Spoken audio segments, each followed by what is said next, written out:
সরকারের পদত্যাগ দাবিতে অসহযোগ আন্দোলন সফল করতে ২ দিনের নতুন কর্মসূচি ঘোষণা করেছে কোটা সংস্কার আন্দোলন ঘিরে ওঠা বৈষম্য বিরোধী ছাত্র আন্দোলন।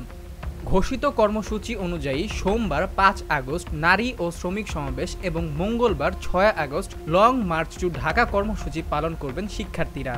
রোববার ৪ আগস্ট দুপুরে বৈষম্য বিরোধী ছাত্র আন্দোলনের সমন্বয়কদের অন্যতম মোহাম্মদ নাহিদ ইসলাম গণমাধ্যমে পাঠানো এক বিবৃতিতে এ কর্মসূচি ঘোষণা করেন। বিজ্ঞপ্তিতে জানানো হয়, সরকারের পদত্যাগ দাবিতে চলমান অসহযোগ আন্দোলন সফল করার লক্ষ্যে সোমবার সারা দেশে শহীদদের স্মরণে শহীদ হওয়ার স্থানসমূহে শহীদ স্মৃতিফলক উন্মোচন করা হবে। এদিন বেলা ১১টায় শাহবাগে শ্রমিক সমাবেশ এবং বিকেল ৫টায় শাহবাগে নারী সমাবেশ হবে।